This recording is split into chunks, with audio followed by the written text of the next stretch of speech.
when I think too much about the trolls, I am ignoring the 99% people who have already liked our content.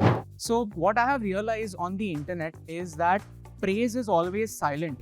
How do they start creating fashion content on a low budget? Best thing is your own wardrobe. You start with that. It's not that someone actually looks at your page only because you're wearing like a Zara or an NP or etc. So please, like, if you have like a budget, start with your wardrobe and then you can actually do street shopping. Trust me, street shopping is better than branded stuff. As a college student, I think we're just distracted with other lot of unnecessary things. But content creation, if you put out 1 hour a day, I think you can probably create 1 or 2 videos, and that's much more sufficient for a week. Before Aastha got that job, she had to do a bachelor's, pass a few exams of CFA, and then she ended up in that organization, right? In content creation, just because there is no formal degree, हमें लगता है कि 4 महीने में ही सब कुछ मिल जाएगा.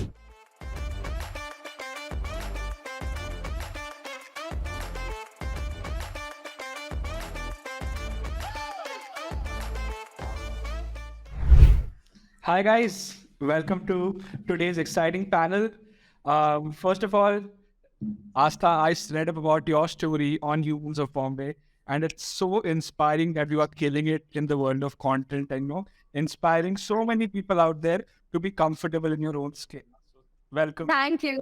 Thank you so much. Abhi, I think you and your team has made Indians fall in love again with their country. So thank you for all your service. Welcome to the panel. Thank you so much. And Reshi, I've had the privilege of talking to you a lot of times, and every time you inspire me because you have achieved so much and built an impressive personal brand at such a young age. So Thanks a lot, bye. Welcome guys. Firstly, I have a question for all of you. How has content changed your lives and the lives of people around you? The question is for all.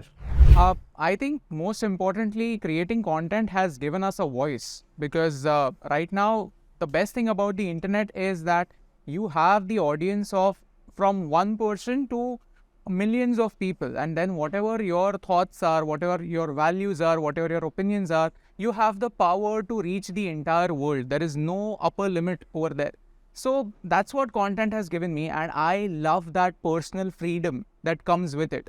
So I value that freedom since childhood, and that's what content creation has been for me. It's been freedom. So for me personally, my family has been into theatre background. So my dad has been a theatre artist for almost 25-30 years. And I was always interested in, coming to the camera, going on stages. But the shyness or the introvertness was never letting me do that. But 3 years ago, I think that was a reason why I started talking to camera, started making videos. And I think now I'm a little confident enough to actually go on the stage and perform on theaters, or be it stand-up comedy or open mics or whatever it is. I feel that was one decision which I made to start talking to camera. And I think the confidence inside me has gone to 100x than what I was 3 years ago. So for me, as everyone knows, I have a skin condition named vitiligo. Since I was a child, I always wanted to inspire people. I never knew how I would do it. But I think COVID was the time where, if you call me a COVID creator, I don't know. But that's when I actually started everything. And I decided social media is one platform. I could actually inspire people, talk about my story. I was really skeptical about making my story public because first, not everyone gets to know I have vitiligo. But then my parents were like, why not? Let the world know you have vitiligo. Even if out of hundreds of people, one person gets inspired, why not? So that's how my content creation journey started. And it all started because of vitiligo and inspiring people. Got it. I really, resonate with Abhi's point of having a voice. Before my content creation journey, I used to give financial advisory to people individually. But today, in the same 15-20 minutes, I can address to like thousands of people at once. So the impact has increased because of content creation. But there are like 8 crore. So there was a report by Kalari Capital which said that there are almost 8 crore content creators in the country right now. And only 1.5 lakh people have managed to monetize it. So when I say monetization is a factor of, the real impact. So of course, you guys are doing something really differently. So how do you go about your content creation? Like, how do you decide upon a video? Aastha, we'll start with you. So this honestly, is the toughest part, because you cannot do what everyone else is doing. Then what is different about you? There should be a reason why someone is actually following you, like your niche.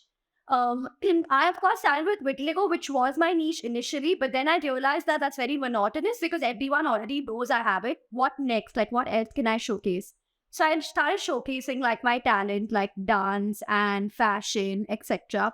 But now to think completely out of the box, I started something called recreation, which is like recreating Bollywood songs or movies, etc. So that's something which people generally don't do on the internet. So just for entertainment purposes, that's what I came up with. But I think on Instagram, you need to evolve with time. You can't do the same thing. Like, it's especially Abhiraj must be knowing, because they've been here since years. So they must be knowing how to like evolve. We've come up with the time when there was like a lot of trends, etc. But yeah, I think the most thing is like need to evolve with your ideas and come up with new things again and again. And be aware that, you know, your Yeah. thing will not work anymore. Exactly. Wow. What about you, Reshi? Dude, to be honest, I messed up big time in college time. Okay, so financially, I had a credit card, I had a lot of debt, I used to spend a lot of money, and these are the lessons I learned. The money lessons a very hard way, a really hard way, because it came to a point where my EMI was like 4,000 rupees and my pocket money was somewhere around 5,000. And that was peak COVID time and I was not even getting pocket money. So I had to do all the odd jobs to repay that. I started working in a call center. I started doing writing call for somebody else. So it took me a lot of years to learn why it's actually important to start learning, why you should start saving money or investing money, or be it learn any new thing, be it involved in the latest technology. So I think that's what I do on my videos also. More than what to do, what not to do as a student, what not to do as a youngster. This one thing which I talk about, and number two, I'm trying to get a storyline, total story. You know, if you have seen my recent video, it's totally about going outside and totally real world experience of, let's just say, if I'm talking about a scam and I get involved in the scam, I take part in the scam and I show people. Sorry? In what way? In what way do you take part in that? Let's just say you're talking about an MLM. I get into an MLM to show people why it's bad. So I'm trying to do some real life experience, exposing videos and all these things. So I feel this is my standard point where it's just not seeing, experience the scam and get scammed and then tell people that this is actually a scam. So I feel my narrative also adds up to this. My college narrative, which I messed up big time, and getting scammed, I feel the narrative adds up and the things have been doing well for me. So, in our case, what we have done in the last 2-3 years, we followed one principle that we don't want to put ourselves in any box, that we don't want to be one type of content creator which just makes content about XYZ topic. So, after every 5 to 6 months, the kind of topics that we choose, the kind of tone we have, the duration of the video, everything changes because the internet is dynamic.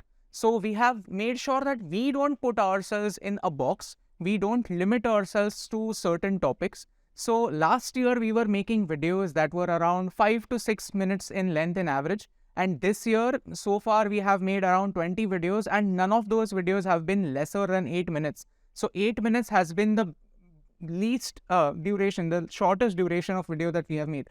So rather than which topic to make a video about, what's more important is what not to make a video about, because topics are all around us. So what's more difficult for us how to choose that what is more important right now.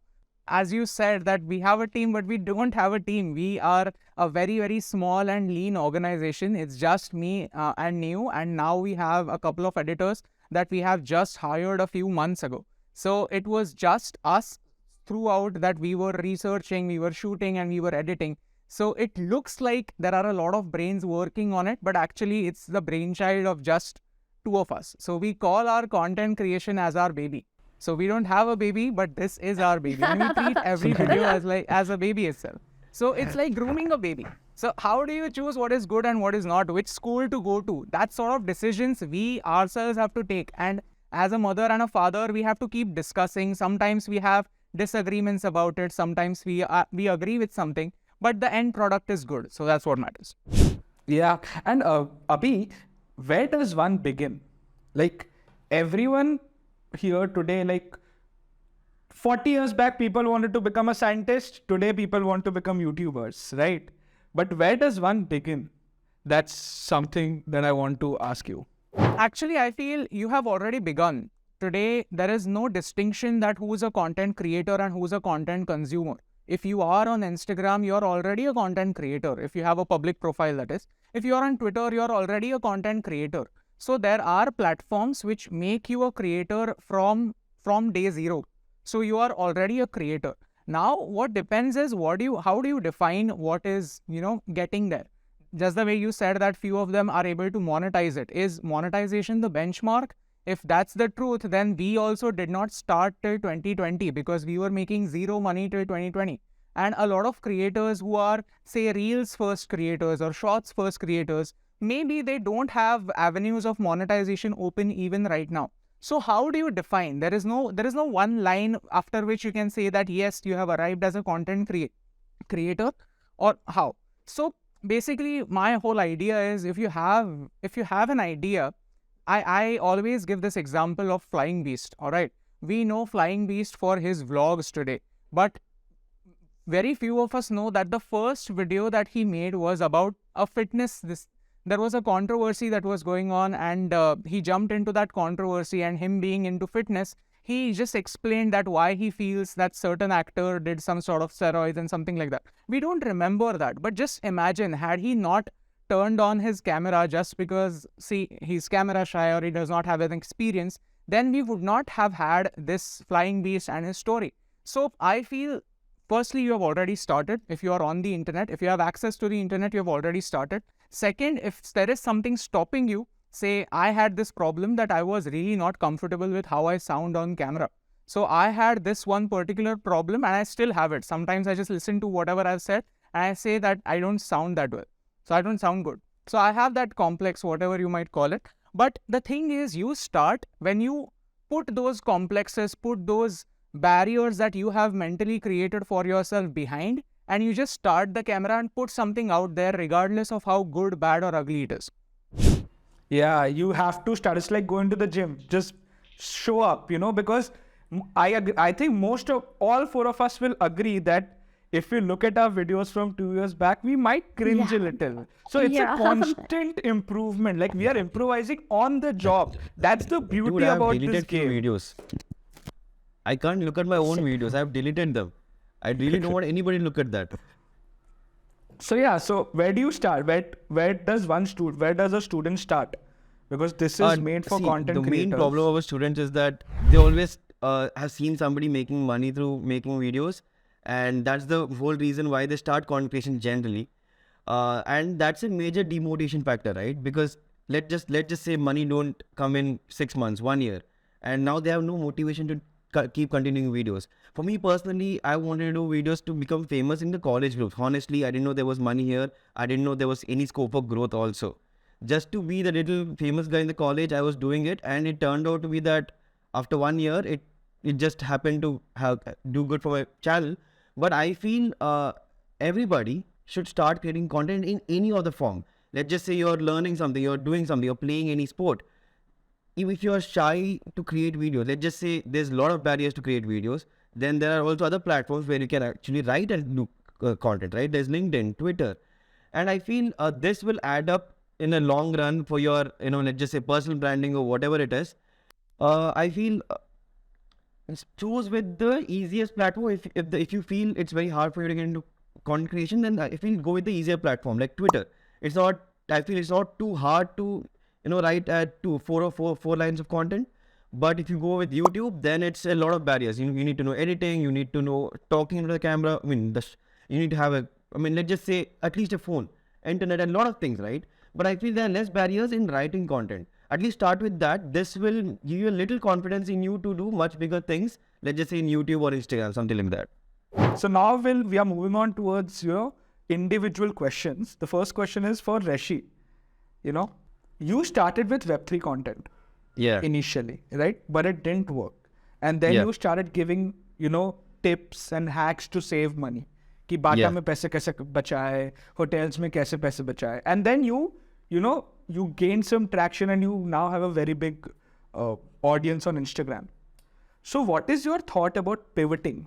Like, should a content creator only make content that he or she likes, or should they listen to what the audience's Great question. demand? So when I started, I thought that was the time where not everybody talking about blockchain. So I'll break down the jargons, and I thought I was the most genius guy. But not any, like literally nobody was getting what I was saying. They had no idea, but people are supporting me. Just because they're my friends or family, but they're supporting me, but they had no idea what I'm explaining. It took me 6 months to realize that there's no point talking in the same thing again and again when nobody's understanding. So it was very hard decision for me. I was like, should I do other things or not? But there's a box inside me, right? I should only create a niche because everybody keeps saying stick to a niche, stick to a niche. But then I realized that probably I should just take a chance. So I started slowly pivoting. I didn't suddenly pivot. Like I didn't talk about blockchain all the way and suddenly something else.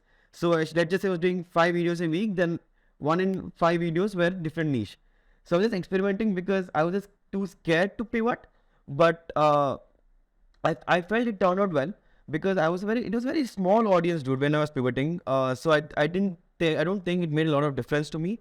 But when I was pivoting from hacks to absolute personal finance, be it like insurance types or credit card type, that was a little hard because I went from suddenly a student age group to a little older age group, and I faced a lot of shift, even from brand's perspective or even from my reach perspective. But I had to do that for the longer run because I had to sustain, right? If it's a limited topic, then I have to sustain. Like Abhi sir said, we don't have to create a box. If you're sticking in a box, then I feel let's just say your life, the content expectancy will be much reduced. So I feel it's high time we start exploring much other niches and probably different forms also. Abhi, I think what Reshi just described is total addressable market, TAM. And your videos have a huge TAM because मेरे parents के WhatsApp groups में वो चीज़ share होती है, right? So how does a creator look at TAM whenever they are deciding a niche? I don't think about TAM at all. I mean, I think about, there is a book that I had read that you write for the audience of one. So I see, when you start writing or when you start creating something that is deeply personal, it automatically becomes universal, because you have to understand that you are not a snowflake. You are not special at all. Whatever you're going through, whatever you're thinking, I am sure millions of other people are already thinking about it, and that's enough of a TAM for anybody. So for example, Aastha's story, why is it relatable? Because a lot of people go through that sort of problems, even though they are not of the same kind, but everybody has body image issues. I have body image issues. So I relate to her content, even though it is not specific, but in general, I am able to relate to her content. When you read her story, you were able to relate to her because you must have faced something in your childhood or something right now that you are not comfortable with. So I create content that I would like to watch, and I don't think about anything else beyond that. Because if I keep thinking about what is audience liking, what is audience not liking, it is like an Instagram poll. When you put an Instagram poll, whether I'm looking nice or not, whether this beard is nice or not, you always get an answer which is close to 50-50. So it is not really reliable. What is more reliable is your own personal journey and trusting your own instincts. When it comes to pivoting, there are certain circumstances that force you to pivot. I mean, when we were before the pandemic, our content was majorly related to travel. But when the pandemic started and when all of us were in lockdown, we had no choice but to pivot. So in your content creation journey, a lot of things are going to happen to the platform, to the world around you, and to yourself as well. That will force you to pivot. So it will, naturally for most of us, it will not be like a very hard pivot. It will be a slow and gradual pivot. And you have to keep understanding that how is the audience receiving this. So ultimately, you create content for yourself. You create content for just voicing your own opinions, and then gauge how is it performing. And then you keep improving. Whatever is not working, you reduce that. Whatever is working, you improve on that. So it's a very dynamic give and take two-way journey from then. But you can't start by thinking of what is going to be my audience, because then you will not be honest to yourself. The journey begins when you are honest to yourself and when you're not trying to copy somebody else's success. Because when you start thinking about the time, when you are just about to start, you generally tend to look at people who are completely different than you because their TAM is bigger, their audience is bigger, their numbers are bigger. But if your values and your thoughts or your hobbies are completely different than theirs, then you're not going to copy the same success pattern that they have followed. So the first step I feel is to just be honest to yourself. Now, since you have been creating content which you personally like, I'm guessing that a lot of people on the internet will not agree with your content, which brings to our next question that's about trolling. Like, trolling, sadly, is the reality of every creator's life. Since you are the most experienced and you have this question is for you. How have you dealt with trolls?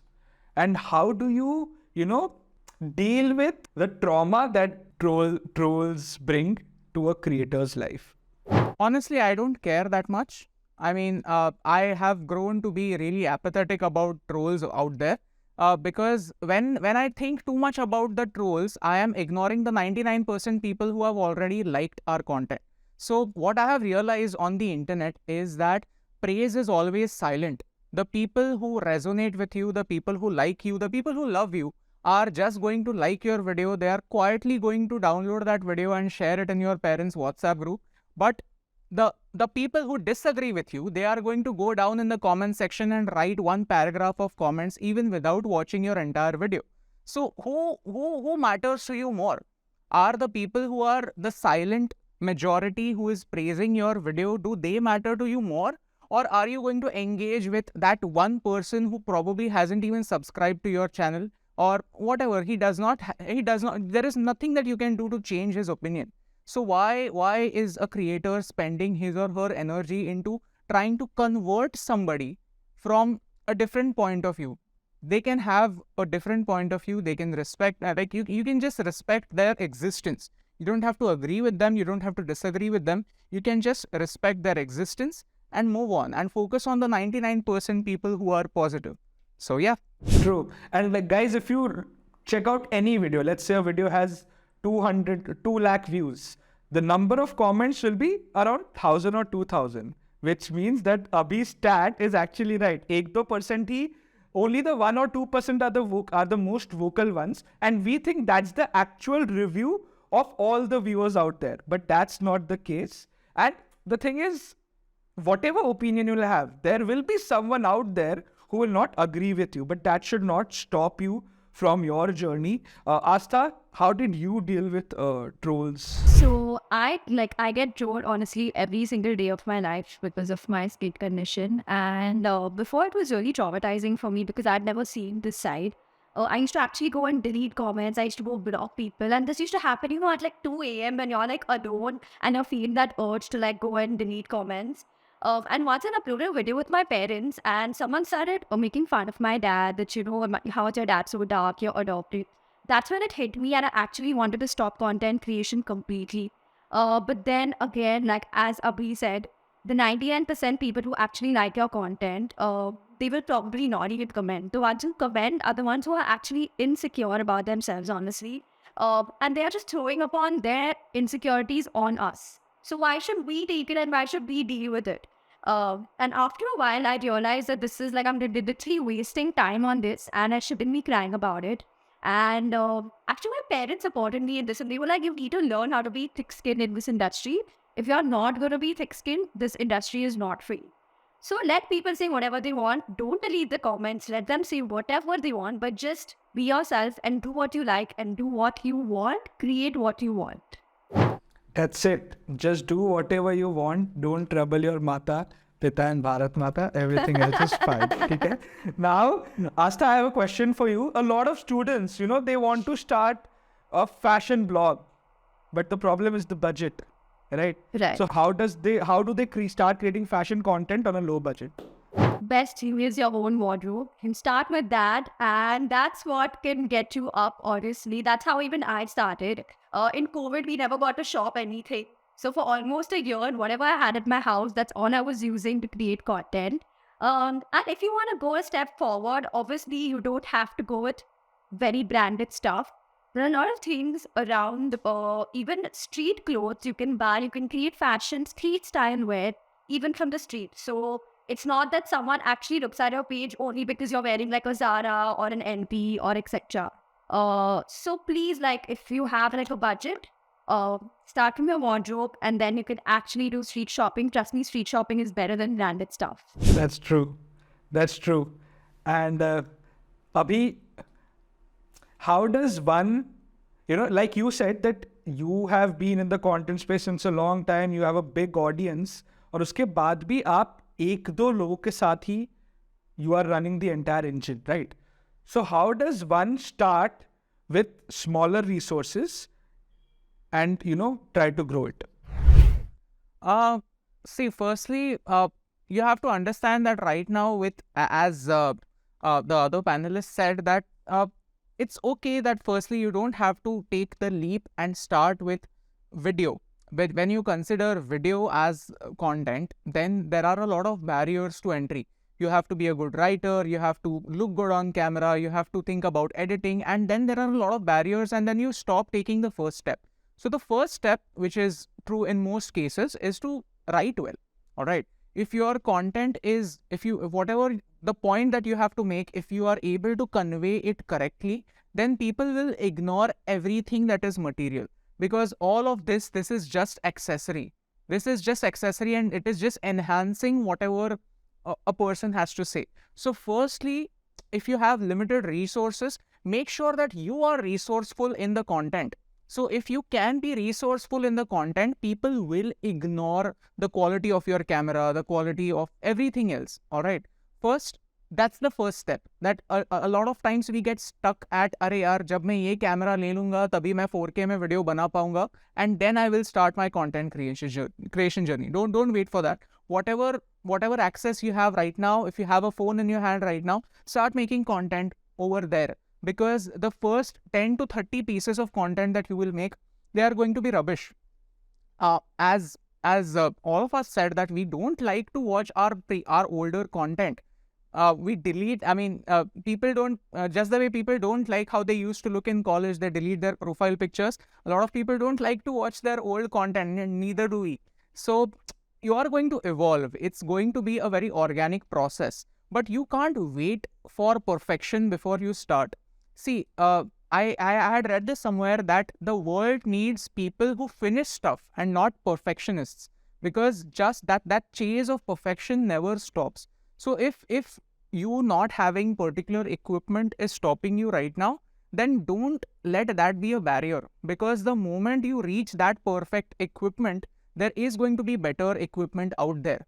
When we will reach that point where you have a PC where you can edit 4K videos easily, YouTube will move on to 8K, and again you will have that same problem, that I don't have enough resources. So don't wait for resources. Whatever you have right now, start making content over there. And if you have that nervous energy where and you're thinking where to invest that energy, invest it into thinking that how can I make my content, the base, the writing of it better.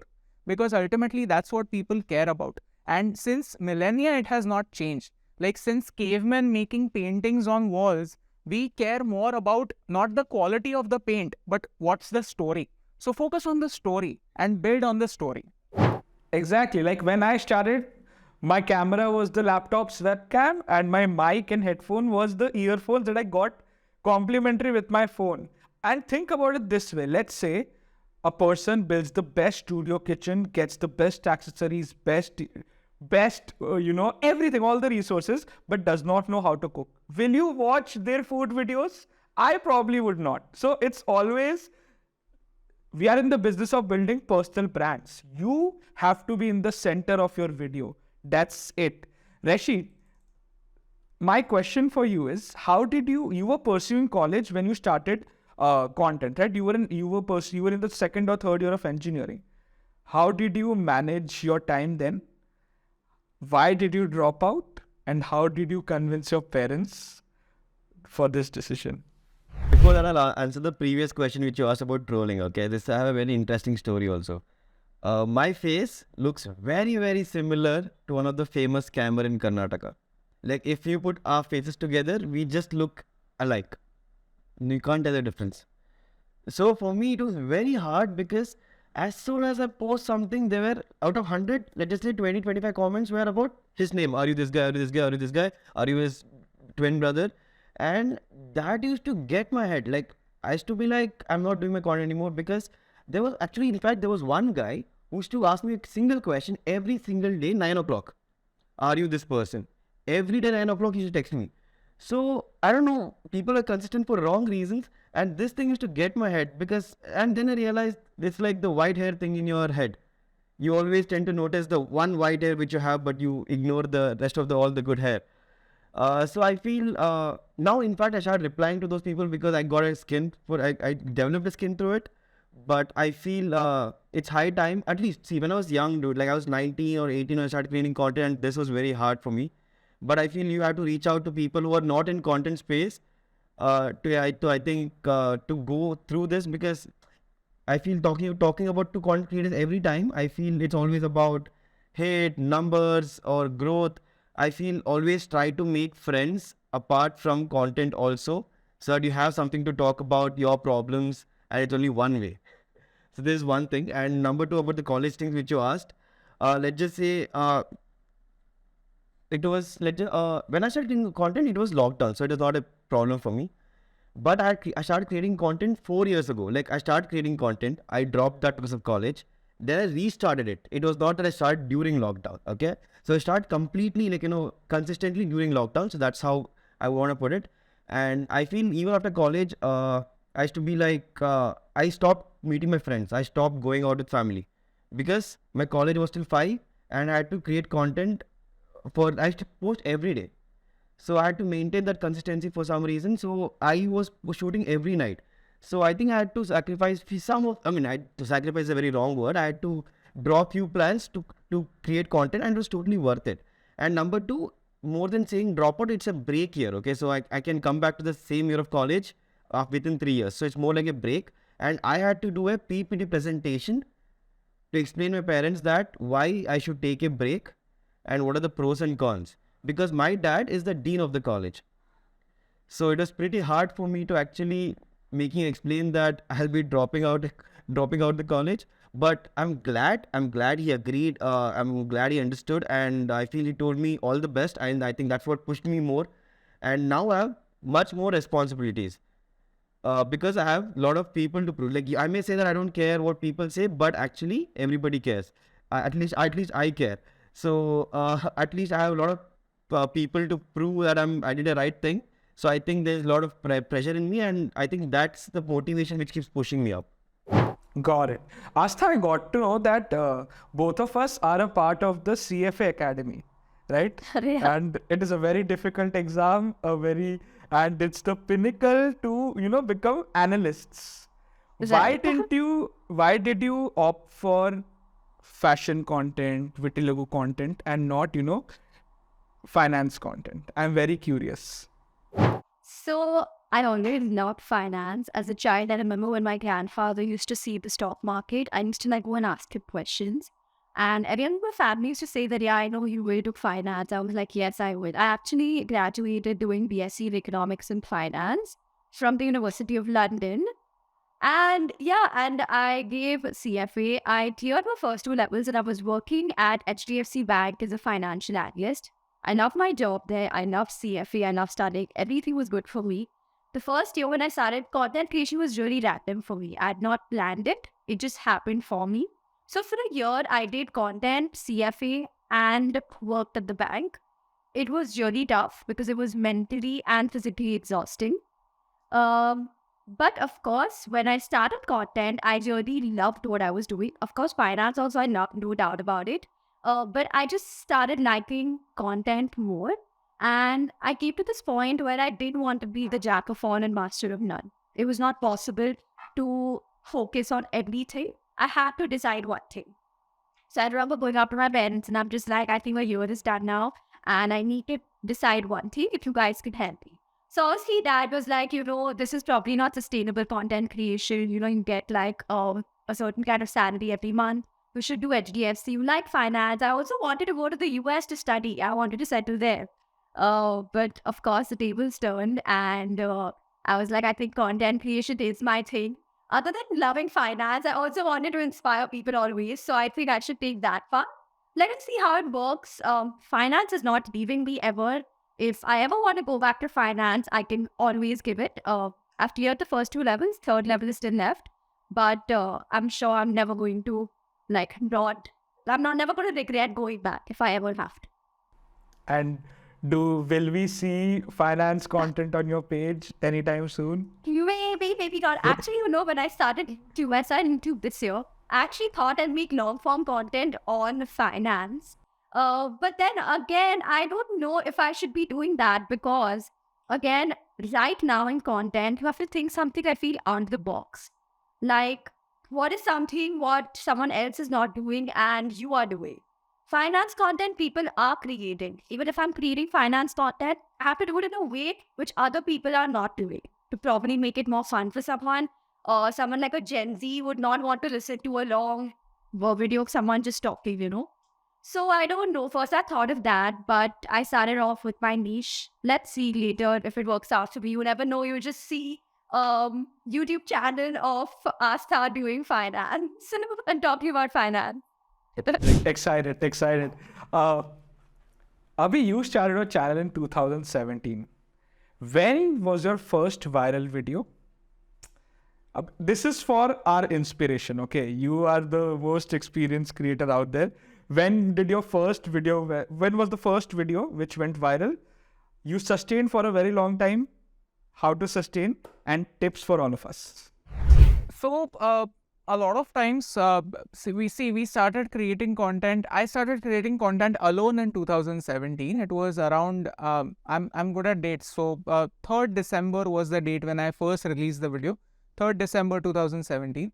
And the first video that went viral was somewhere in June or July next year. It was a short 2-minute video about Mumbai locals. And again, that video went viral on WhatsApp.